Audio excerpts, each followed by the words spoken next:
Bueno,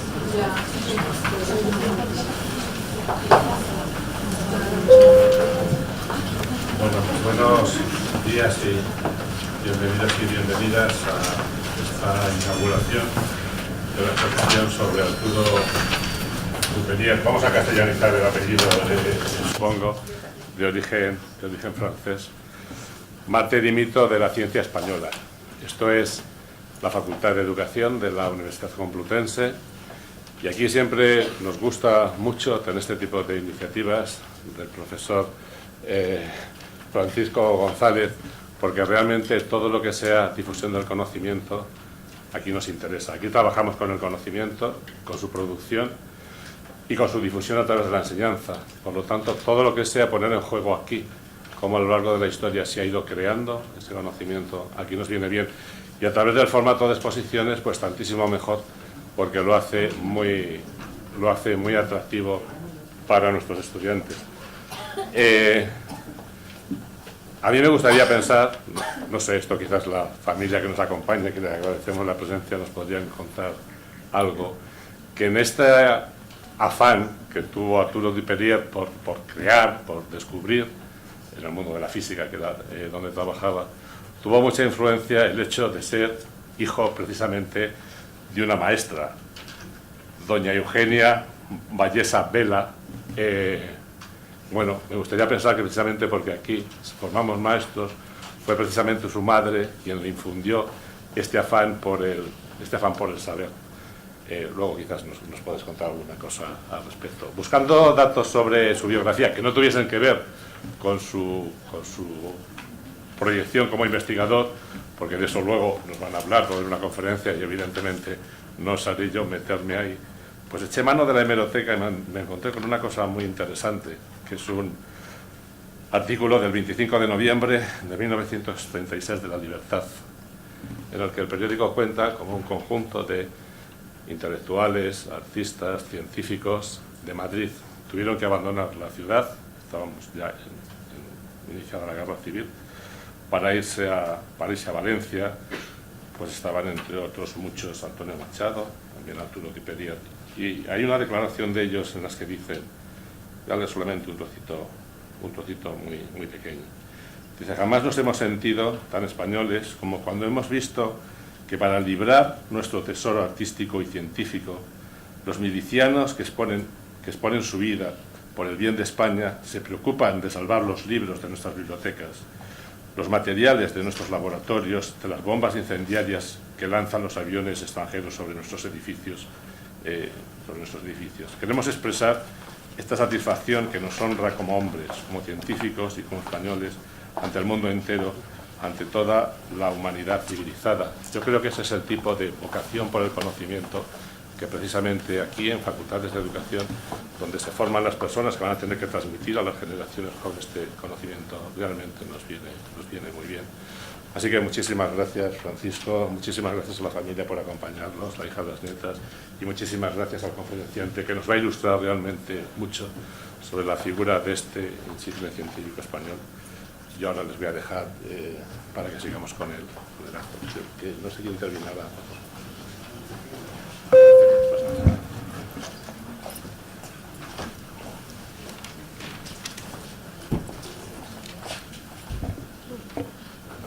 Sí, gracias.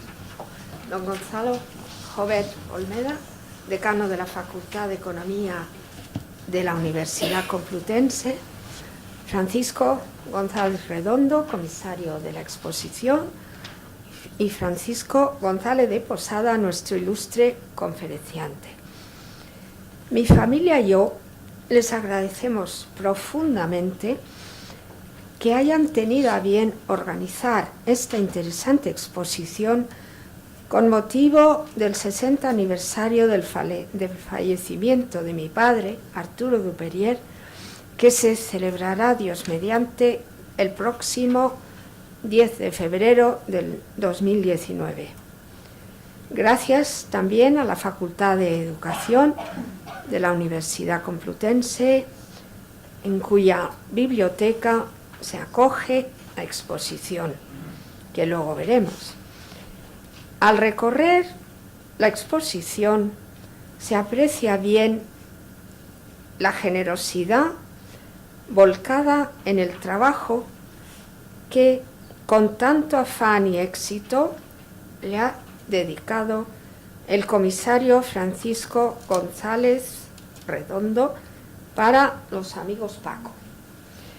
Paso a paso destaca la vida científica de mi padre, con sus éxitos académicos, sus alegrías, su lucha continua y las dificultades sufridas al volver a España durante los últimos años de su vida. El nombre tomado del libro cuyo autor es Francisco González de Posada, un auténtico acierto, elegido como título para la exposición. Arturo Duperier, mártir y mito de la ciencia española. Muchas gracias.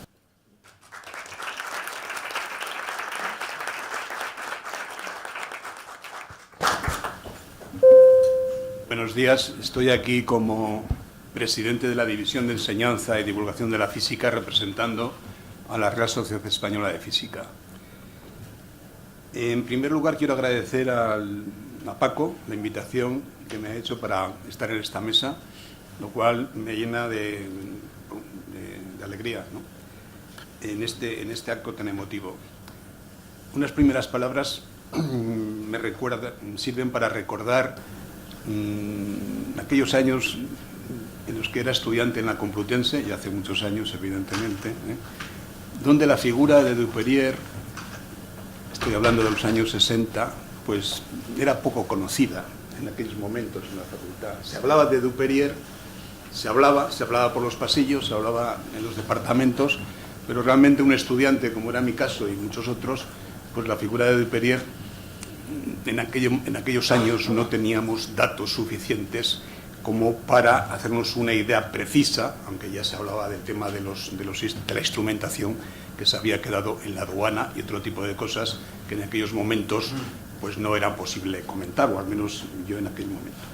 Por lo tanto, lo primero que quiero agradecer es a la familia González de Posada y González de Redondo la labor que venís haciendo desde hace muchos años para traernos científicos españoles de la edad de plata de la ciencia española, con estas exposiciones magníficas, y también agradecer al decano el empuje que estáis dando a este tipo de actividades y que desde la Sociedad Española de Física reconocemos. Realmente es una labor que está por hacer en el contexto actual de la sociedad española. Y en ese sentido, Paco González de Posada nos hablará con detalle de la personalidad de Duperier, pero yo simplemente me quedo con un flash. Yo creo que es un espejo, la vida de Duperier es un espejo para muchos científicos de la actualidad, en cuanto que, tanto como científicos como ciudadanos, pueden ver esas realidades a través del espejo de la dificultad de lo que es salir de España, vivir en el exilio, intentar volver, sufrir las calamidades que en aquella época eran en cierta manera habituales, que hoy día no lo son, por hay que retrotraernos a los años 50, y por lo tanto yo creo que la figura de Duperier nos invita a todos a reflexionar desde nuestra perspectiva individual y colectiva realmente de lo que significa el trabajo científico en España. Duperier fue presidente de la Real Sociedad Española de Física y de Química en el 36-37, momentos en los que todavía estaban unidas las dos sociedades. Es una labor que tenemos en la Sociedad Española de Física como tarea pendiente para recuperar toda esa información, incluso los anales de física de esos 3 años que están un poquito, en cierta manera, en segundo plano, ¿no? Es una labor que tenemos pendiente y que el presidente tiene intención de realmente recuperar. Y eso es todo. Muchísimas gracias a la familia por colaborar en este acto tan entrañable. Gracias.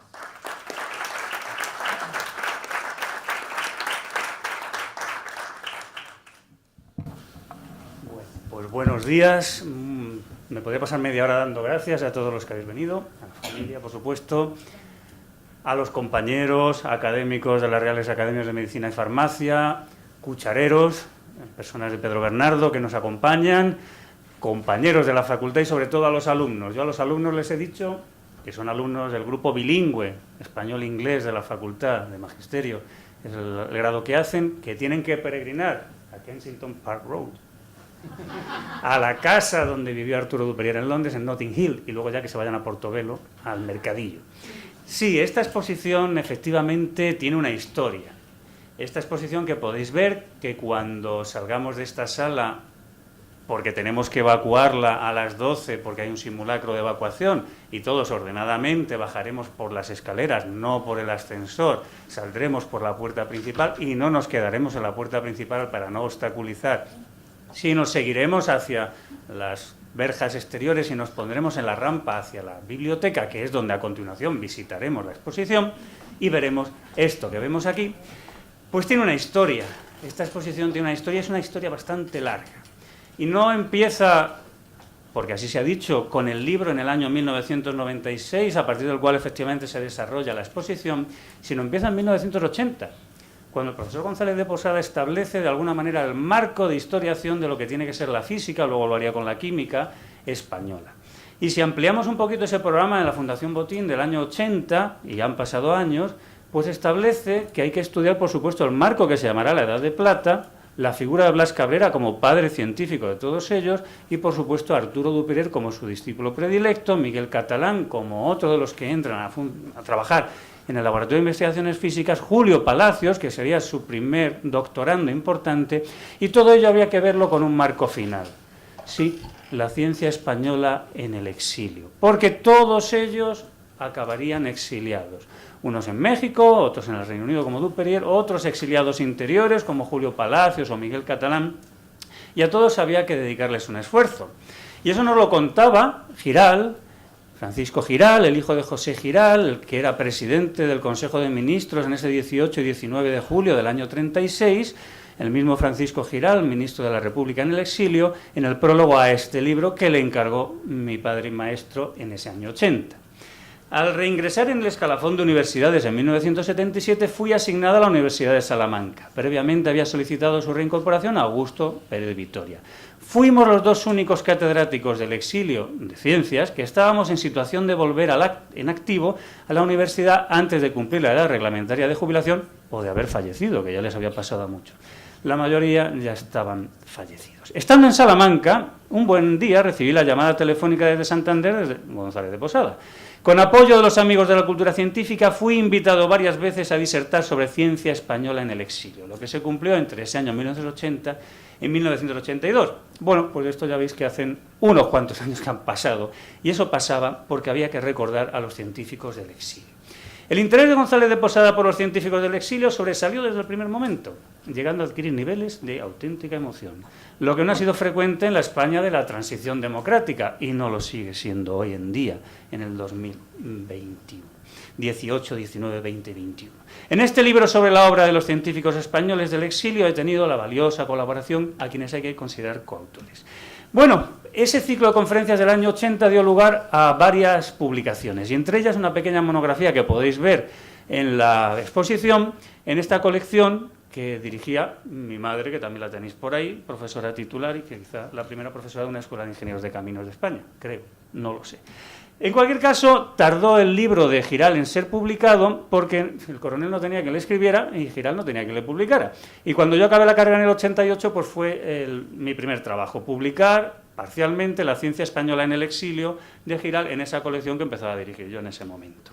Pero faltaban exposiciones para divulgar la figura de estos científicos, y ese mismo año, 1988, se organizaron dos exposiciones en un gran homenaje a la cultura científica española. La dedicada a Blas Cabrera, su hijo Nicolás, estaba ya muy mayor, la dedicada a Enrique Moles, Augusto Pérez Vitoria. La herencia de uno y de otro, que ya estaba muy mayores, la recogí yo para seguir desarrollando la vida de todos ellos. Pero la exposición sobre Duperier tenía que esperar, porque es que era el más joven de todos ellos. Claro, Cabrera es del 78, Moles del 83, Palacios del 91, y en 1991 había que celebrar el centenario del nacimiento de Julio Palacios. Lo hicimos con exposiciones en Zaragoza, en Huesca, en Cantabria, hasta se llevó a Lisboa. En el año 95 todavía no le tocaba a Arturo, porque era Blas Cabrera el que se cumplía el 50 aniversario, congresos, exposiciones, obras completas y demás. En 1996 sí tocaba, pero tocaba y había que hacerlo con cuidado. Y lo primero, pues el libro, 1996.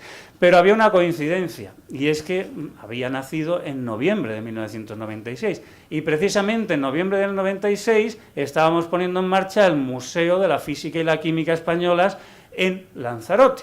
Con lo cual teníamos que recoger toda la herencia del mundo de Pérez Vitoria y Moles y todo el mundo de Cabrera y todo el mundo de Palacios. Y no pudimos hacer la exposición en ese momento. Tuvimos que esperar.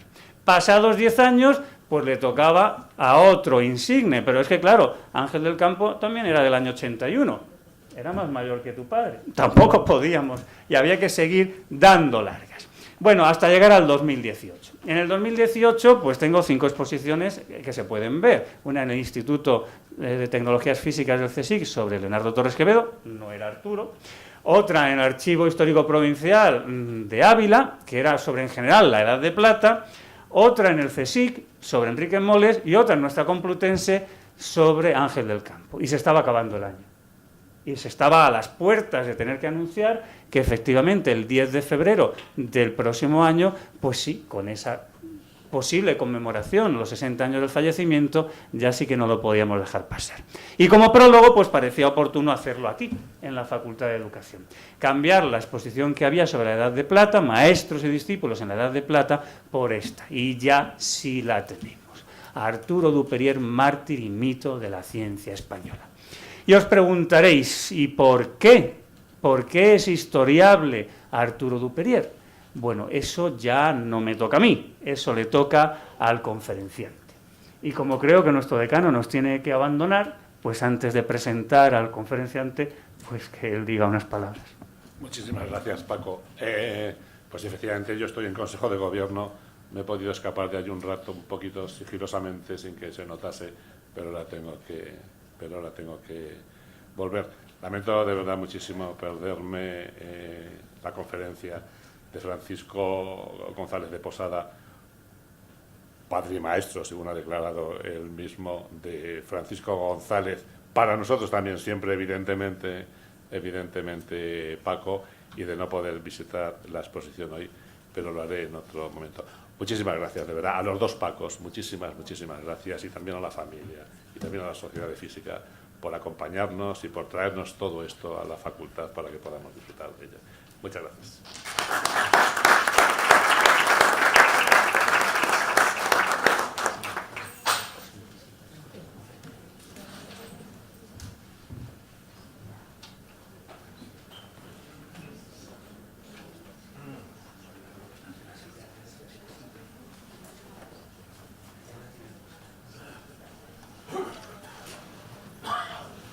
Bueno, como lo importante es escuchar al profesor González de Posada, voy a ser muy breve en su presentación, porque si hago una presentación en serio nos puede llevar año y medio. Para los alumnos, no os preocupéis, esto no es normal lo que voy a contar. Y lo único que voy a contar son sus títulos académicos. El profesor González de Posada es ingeniero de caminos, canales y puertos por la Politécnica de Madrid. Es doctor ingeniero de caminos, canales y puertos por la Politécnica de Madrid. Pero es licenciado en Ciencias Físicas por la Universidad Complutense de Madrid. Y es licenciado en Filosofía y Letras, especialidad de Sociología, por la Universidad Pontificia de Salamanca. También es doctor en Filosofía por la Universidad Pontificia de Salamanca. Y es doctor en Sociología por la Universidad CEU San Pablo. Bueno, también es doctor y licenciado en Teología. No recuerdo por qué universidad, porque ya he perdido la cuenta. Y el mes que viene leerá, pues no sé si es la quinta ya, tesis doctoral, en este caso en Medicina, en la Universidad de Alcalá. Y sé que está preparando, pues ya la sexta, la séptima, la que corresponda, porque simultáneamente también está haciendo otra en Historia de la Química, pero la que sí sé que está preparando en Filología. Como os podéis imaginar, si hacemos una presentación sobre cada uno de los mundos a los que él se dedica, no acabaríamos nunca, así que le cedemos el micrófono y a disfrutar con él. Buenos días. Se trata de hablar de Arturo Duperier, y con el anuncio de que a las 12 debemos evacuar esta sala, así que no perdamos más tiempo. La conferencia que se me ha pedido es Arturo Duperier y los rayos cósmicos, su presente el presente o la presentización del tema de los rayos cósmicos en tiempo de Arturo y la actualidad de los rayos cósmicos. Desde una perspectiva lingüístico-científica, creo que para situar el tema conviene que sepamos lo erróneo, lo equivocado, lo extravagante que es el nombre de rayos cósmicos para el objeto físico al que se refiere.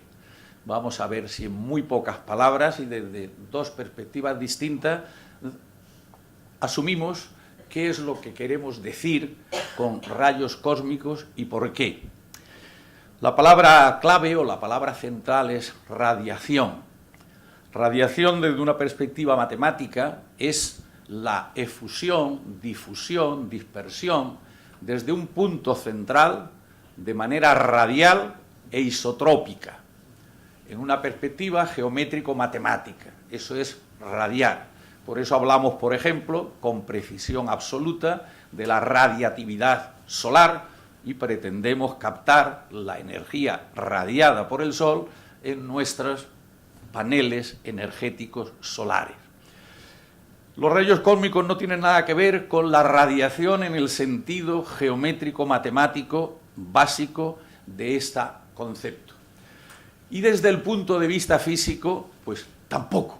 Y esto puede sorprendernos más, puesto que es problema de la física. Radiación en física, o llamamos radiación fundamentalmente, casi exclusivamente, a lo que llamamos radiación electromagnética, es decir, a las ondas electromagnéticas.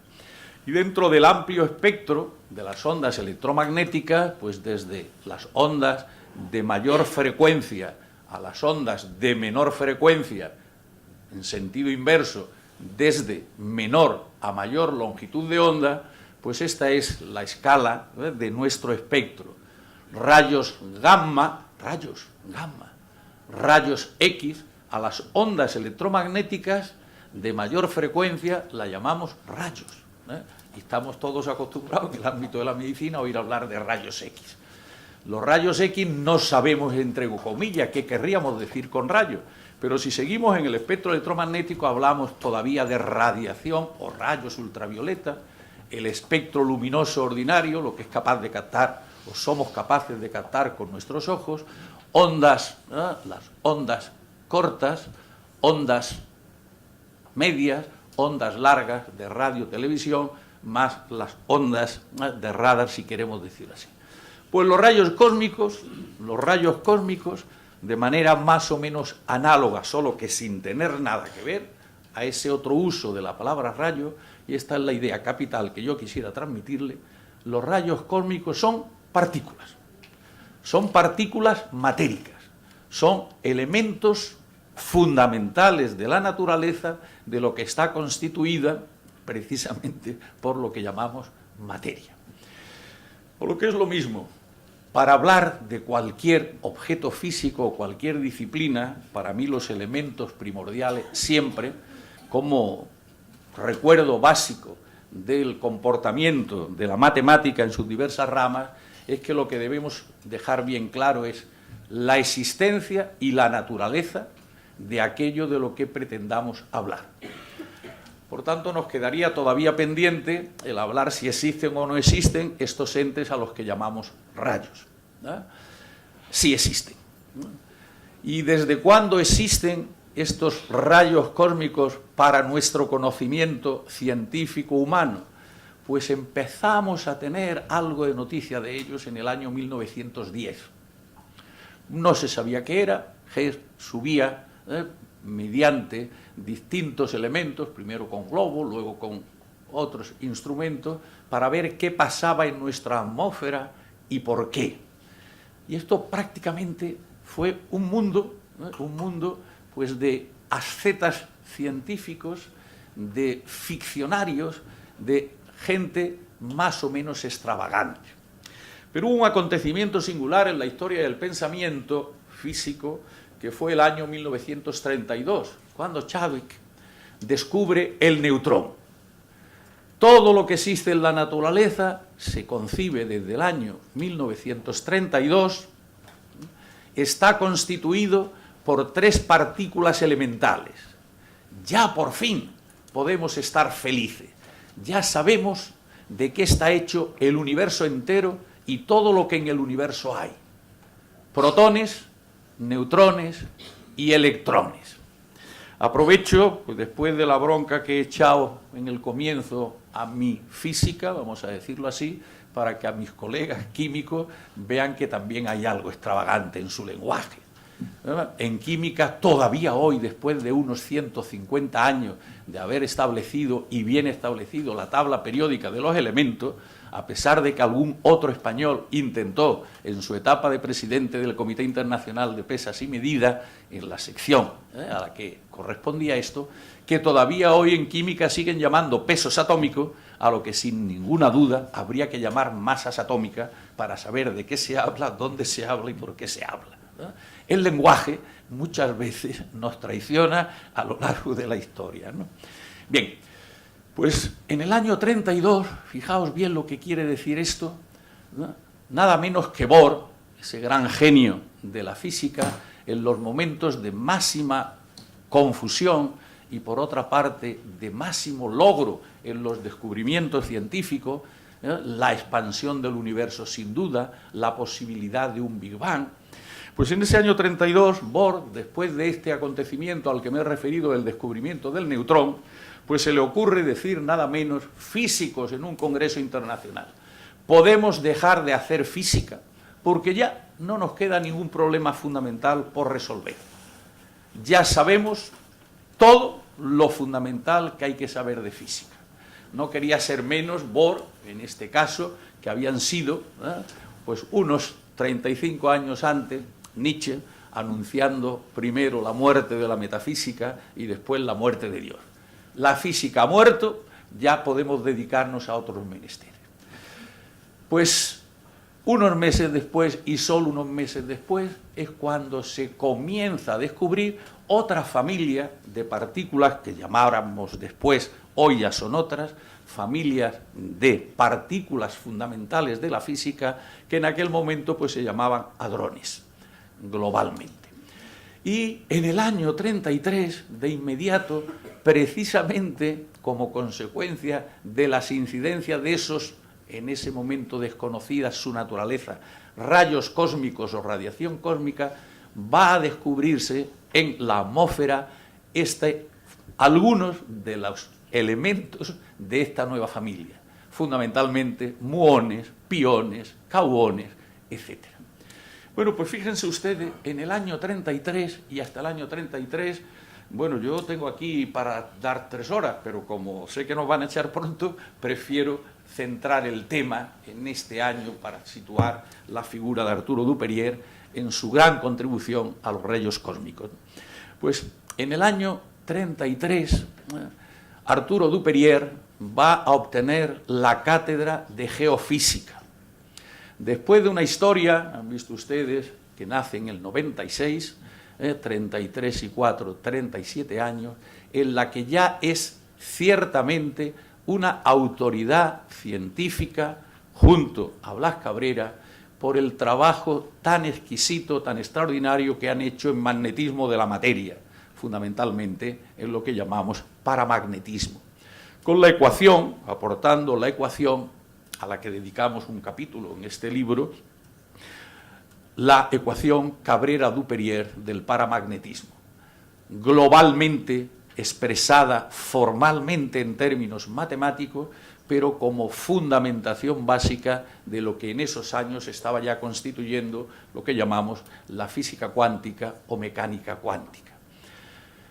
Hasta ese momento, Arturo Dupérier ha estado simultaneando 2 líneas de investigación, con Blas Cabrera en el Laboratorio de Investigaciones Físicas, magnetismo de la materia, como primer y extraordinario colaborador del padre de la física, Blas Cabrera, y por otra parte, más o menos por libre, como funcionario de estas instituciones, sé de qué hablo porque lo he sido, de otra, paralela, en el Instituto de Meteorología, donde ha estado haciendo trabajos, digamos, casi por libre, independientemente de lo formalmente necesario, sobre todo sobre o acerca de las conductividades eléctricas en la atmósfera. con lo cual fue él haciendo una aproximación a un ámbito entonces bastante desconocido, como era el estudio de la problemática, de los grandes problemas que la física ofrecía precisamente en el estudio de la atmósfera. Nada más asumir la cátedra de Geofísica de la entonces Universidad Central, hoy la Complutense de Madrid, decide dedicarse ya a esos misterios que debía ofrecerle la atmósfera y que empezaban a llamarse ya rayos cósmicos, de inmediato. Una especie de grito: ya tengo yo mayoría de edad científica, ya tengo yo un programa de investigación al que puedo dedicarme el resto de mi vida, ya no necesito ser una figura más o menos excepcional colaborando en el programa de investigación, en este caso, de Blas Cabrera. Puede sorprender si analizamos lo que hacía en la Real Sociedad Española de Física y Química de entonces. Duperier hizo primero químicas, después completó física, en la medida que en aquellos tiempos que todo era físico-química como única facultad con 2 secciones, pero ya dedicado a lo que oficialmente era propiamente física. Bien, pues en los años 34, 35 no publica nada. Esto puede sorprendernos y no se lo puede achacar a que por fin, ya a esa edad, en aquellos tiempos, muy tardío, pues decidiera echarse novia, tu querida madre, Jenny, y dedicarse, por tanto, a la construcción de una familia. Pidió becas, siendo ya catedrático, lo habían hecho antes, Blas Cabrera, Ángel del Campo, Enrique Molen, Miguel Catalán, todos lo habían hecho antes, y a él le faltaba. Y se fue a Alemania precisamente para comenzar los estudios sobre rayos cósmicos, ya en el año 34, pero no publicaba. El representante de la Real Sociedad Española de Física y el decano, de una manera u otra, el decano de esta facultad, nos han recordado la ida a Valencia de los intelectuales españoles, ¿no? O de una gran parte de los intelectuales españoles que permanecían en el Madrid, entonces sitiado ya por las tropas nacionales. Bueno, pues Arturo Duperier, con sus modestos elementos de detección de rayos cósmicos, se va a Valencia, participa más o menos en las actividades culturales que hay allí, pero instala en la terraza de la facultad en la que se encuentran todos estos de la Universidad de Valencia sus, de momento, modestísimos aparatos para detección de estos rayos cósmicos durante la Guerra Civil Española. Pero lo que ya ha decidido es dedicarse intensamente al estudio y a la investigación de los rayos cósmicos. Bien, pues desde esta perspectiva hemos de volver, para que vean ustedes lo que esto significa, hemos de volver un poco a la situación de la física. Les he dicho que son partículas, que no son ondas electromagnéticas. Cuando hoy estamos investigando el origen del universo, la constitución del universo, la evolución del universo, con esta figura pretendemos, acceso elemental en Internet, explicar lo que es la historia del universo. Una vez que sabemos, esto sorprende, cuando en los cursos de cosmología, normalmente de unas 20 horas, pues es el primer impacto que pretendemos, dado que el problema del origen del universo es el problema fundamental de las ciencias naturales, el problema fundamental de nuestra existencia humana y el problema fundamental de la filosofía y de la teología. Pues hoy debemos saber que no es posible conocer cómo es el universo hoy. Esta era la idea primordial de todos los pensadores, científicos, filósofos y teólogos a lo largo de nuestra historia, la descripción del universo. Ahí tenemos Platón, Aristóteles, San Agustín, Santo Tomás, Copérnico, Galileo, Kepler, Newton, Maxwell, conocer cómo era el universo. Hoy sabemos que no podemos conocer cómo es el universo, pero al cambio somos capaces de conocer cuál ha sido la historia de la evolución del universo, algo verdaderamente sorprendente. Y sabemos que más o menos el universo tiene unos 13.800 millones de años. Y que la aparición del hombre, si somos muy generosos con nuestros congéneres, toda esa otra tipología humana que nos ofrece la antropología, pues el ser humano llevaría aquí unos 2 millones de años sobre 13.800 millones de años. Prácticamente nada. Pero lo que sí saben estos seres humanos que somos nosotros hoy es cómo surge el universo y cuáles son lo que estoy llamando los mensajeros cósmicos de los momentos iniciales. Y miren ustedes por dónde. Hoy conocemos perfectamente lo que llamamos la radiación, aquí sí son ondas electromagnéticas, la radiación cósmica de fondo. Fotones, ondas electromagnéticas que tuvieron lugar en el momento que, en esta historia, el tiempo es el eje central, el eje de revolución de esa figura superficial cónica, desde el origen, cuando transitamos ahí del rojo al azul. El hágase la luz, el inúndese de fotones el universo que salen de la cárcel a la que la materia la tenía confinada hasta esos 270.000 años después del momento inicial, el Big Bang. ¿Y cuáles son los problemas que hoy nos están preocupando? Hoy, primera línea, tema frontera de la física, pues ver si en esos otros dos cambios de colores que hay abajo, el universo en los primeros instantes tuvo lugar, en su caso, una radiación, la misma palabra, de lo que llamamos neutrinos, lo que llamaríamos, si los detectamos, neutrinos cósmicos. Y la primera, esa expansión inicial de ondas gravitacionales. Neutrinos sería materia muy pequeñita, las ondas gravitacionales, deformaciones del espacio-tiempo y esas ondas que llamamos los fotones o la radiación cósmica de fondo, ondas electromagnéticas. Bueno, pues como lo primero que fue capaz de construir desde lo que en inicio debió tener el universo, fueron precisamente lo que llamamos la etapa histórica de la evolución del universo, la nucleosíntesis. El logro del universo directamente por el universo, directamente desde el principio, de la constitución de núcleos de hidrógeno, el elemento más ligero o menos pesado de la naturaleza, el hidrógeno. Y el segundo, también fue capaz de construirlo el universo directamente, el helio, y con ellos los primeros isótopos, el deuterio, el tritio, o lo que es lo mismo, el universo no había sido capaz de producir hierro, oro, uranio, tampoco calcio, ni oxígeno, ni carbono, ninguno de los elementos más allá del hidrógeno y el helio.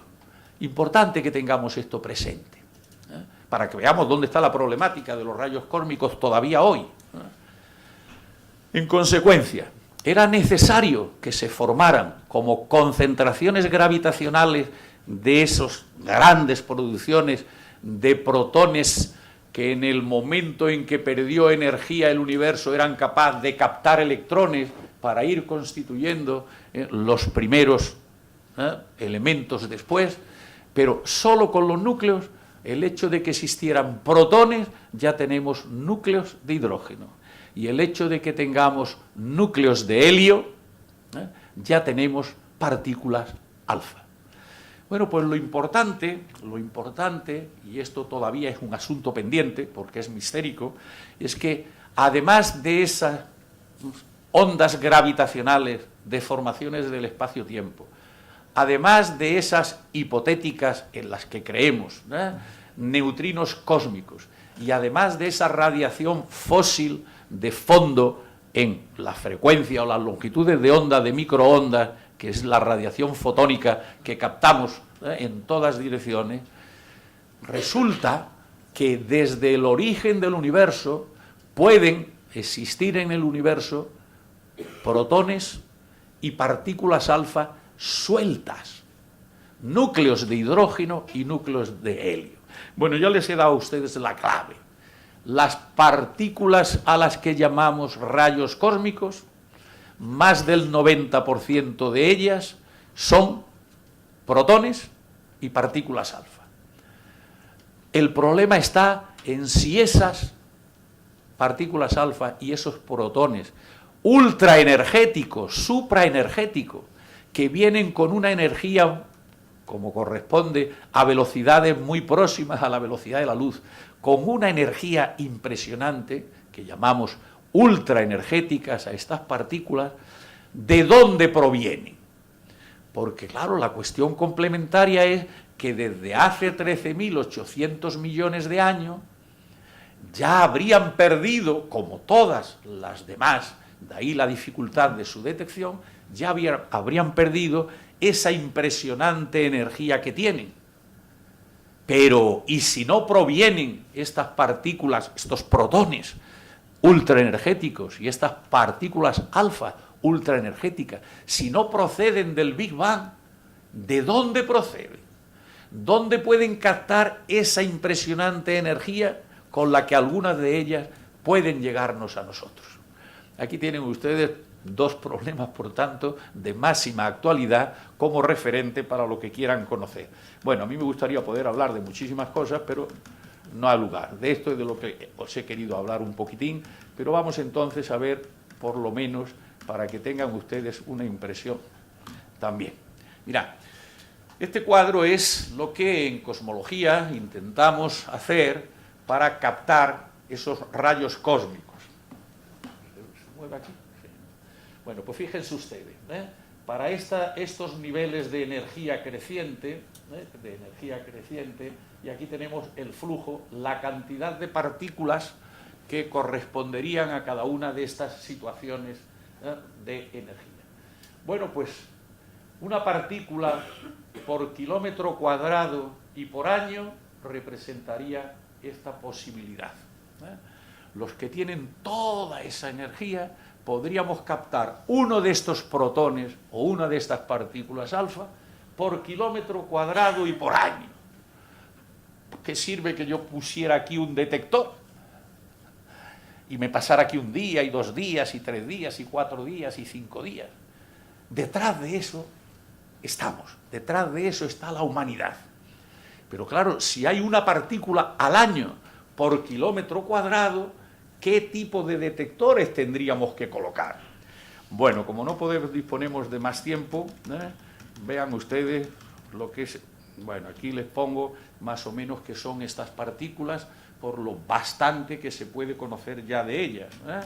Bueno, esta es la impresión en modelo de lo que ocurre en nuestra atmósfera.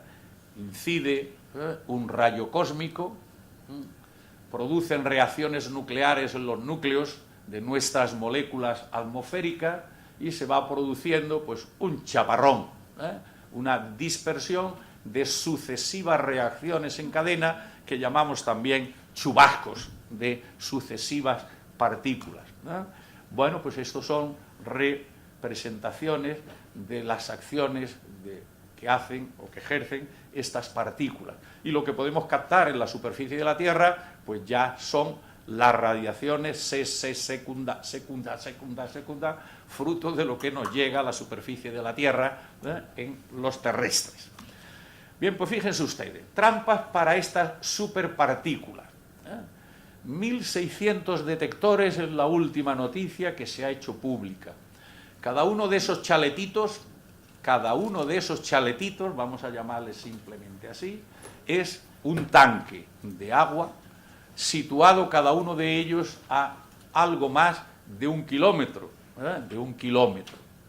1 kilómetro cuadrado más o menos es lo que correspondería a cada uno de estos dispositivos de investigación. Bien, pues de esto hay 1.600 y ahora se están ya construyendo más en la región de Mendoza, en Argentina. Pero el problema fuerte es cuál es la fuente, de dónde proceden.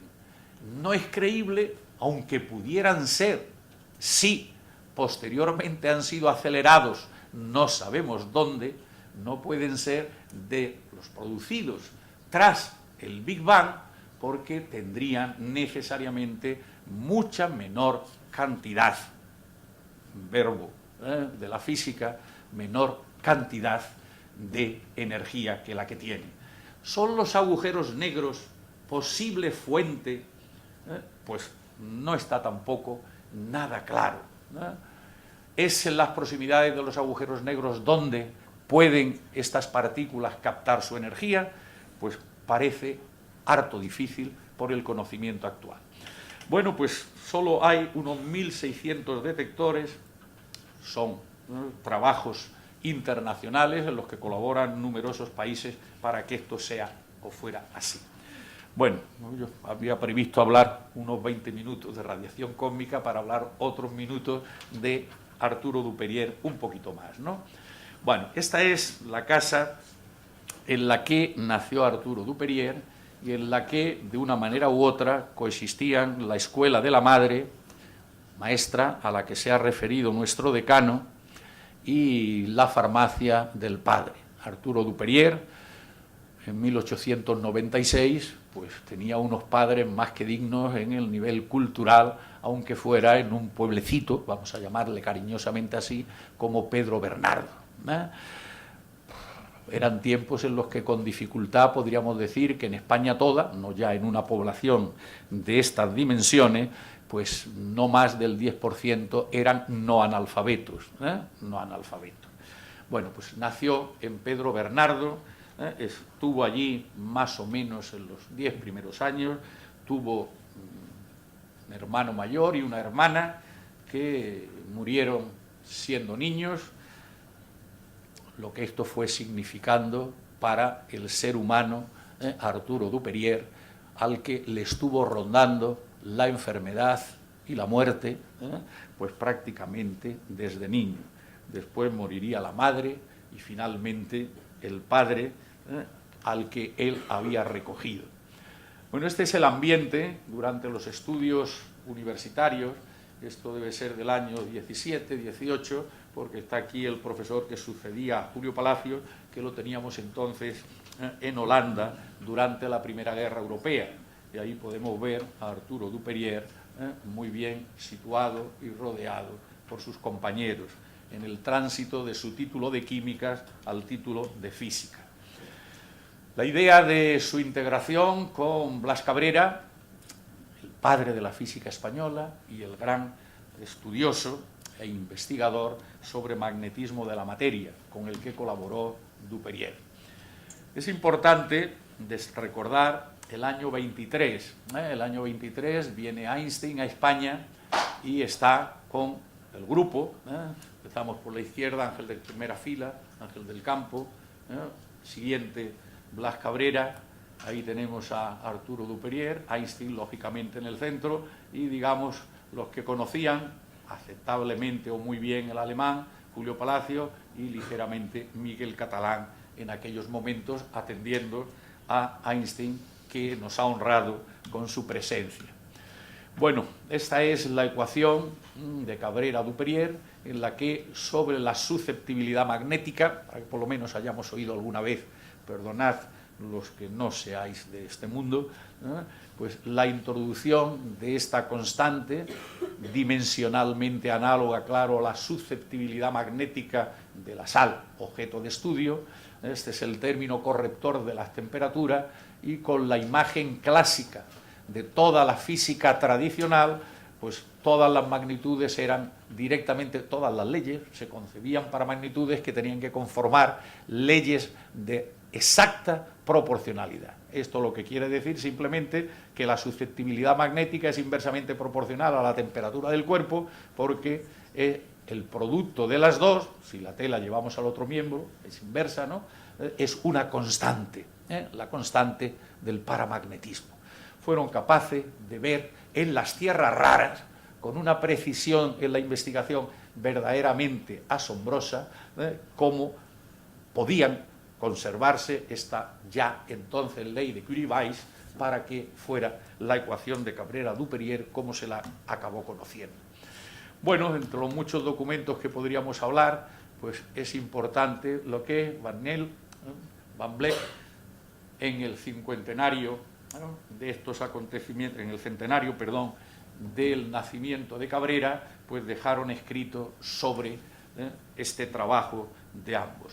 Los resultados experimentales, los datos de Cabrera y Duperier confirman las conductas anómalas de las tierras raras y, por tanto, fueron capitales para la constitución de la física cuántica justo en esos años en los que, tras el premio Nobel a Heisenberg primero en el 32 y a Dirac y Rödinger en el 33, esto adquiere ya situación de física establecida como hechos, en este caso como hechos intelectualmente, leyes para la interpretación del funcionamiento de la naturaleza, ¿no? Un momento verdaderamente singular, pues es precisamente este, en el que la cultura española pues agradece, reconoce, organiza un homenaje al recién catedrático Arturo Duperier. Aquí a la izquierda podemos ver otra vez Ángel del Campo, Enrique Moles, y en la esquina Cabrera, que ya empezaba a no estar todo lo bien que hubiéramos querido antes de que tomara la senda del exilio.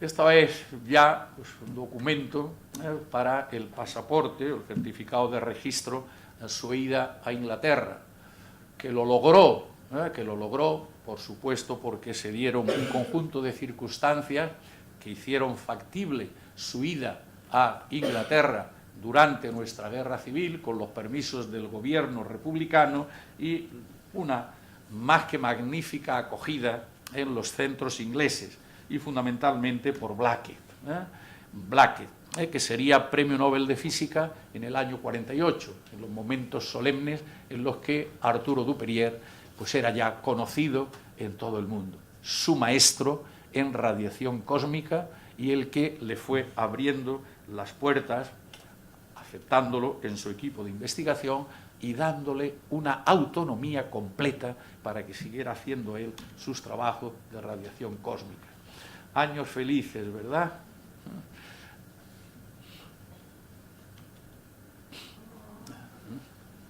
Qué tiempos, ¿eh? Eras pequeñita, ¿no? Bueno, pues esto eran unos días, vamos a decir, de felicidad familiar, indudable, pero en una Europa que ya estaba en guerra, y en una Londres que estaba amenazada un día sí y al siguiente también por los bombardeos de los alemanes. Es decir, que esta cara de felicidad de padre e hija, pues sí, ciertamente en cualquiera de los parques de la ciudad de Londres, pero ciertamente en una situación bastante difícil. Bien, el año 45, de no muy feliz recuerdo, por lo menos parcial, por una parte sí feliz recuerdo, fin de la Segunda Guerra Mundial, por otra parte, ¿a qué se debió esa finalidad de la misma?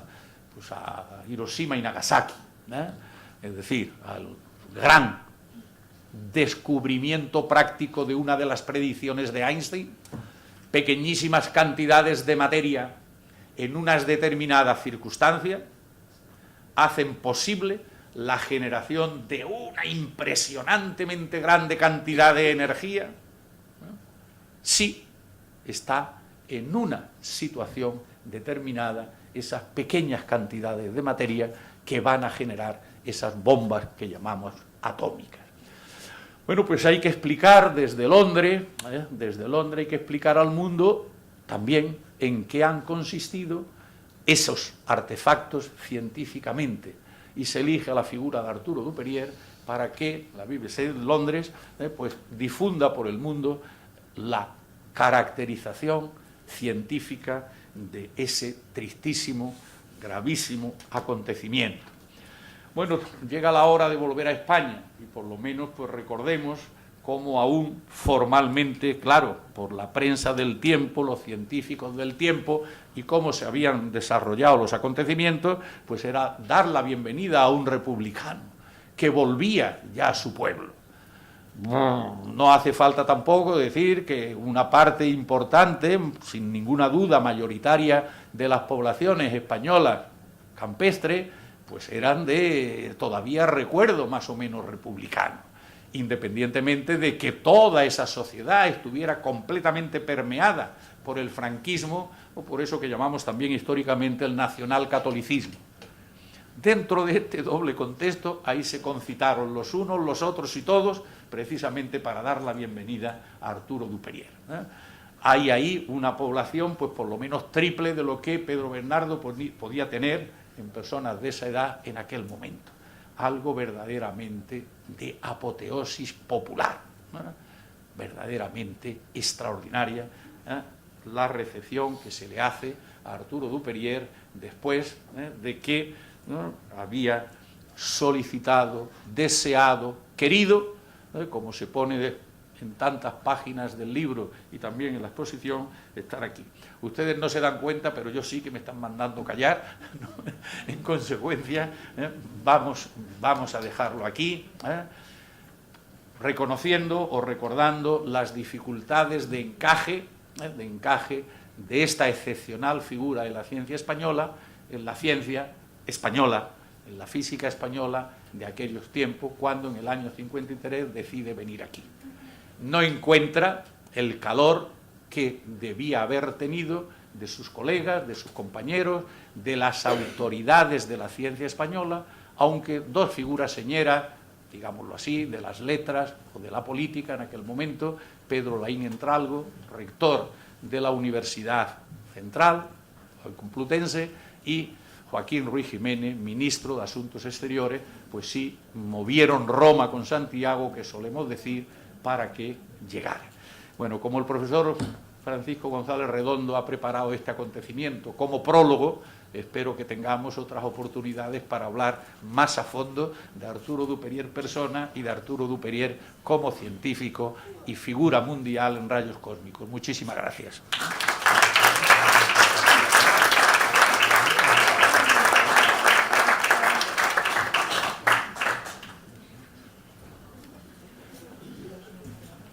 Bueno, pues antes de que nos asusten los micrófonos, la megafonía del lugar, que lo va a hacer yo. Antes de que la megafonía...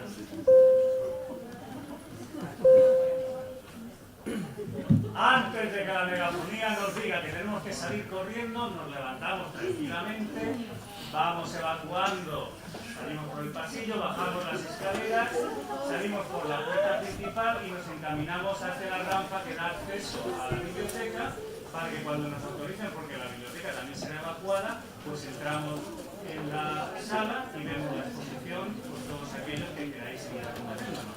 Así que muchísimas gracias.